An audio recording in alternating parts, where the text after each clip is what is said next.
केशवाय नमः। ॐ नारायणाय नमः। ॐ माधवाय नमः। ॐ गोविन्दाय नमः। ॐ विष्णवे नमः।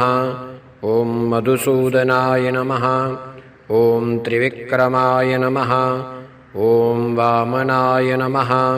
ॐ श्रीधराय नमः। ॐ ऋषिकेशाय नमः। ॐ पद्मनाभाय नमः।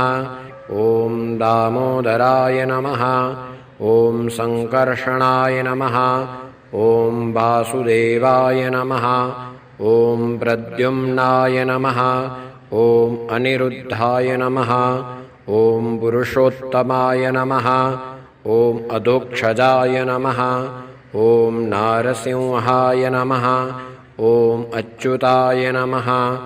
ॐ जनार्दनाय नमः।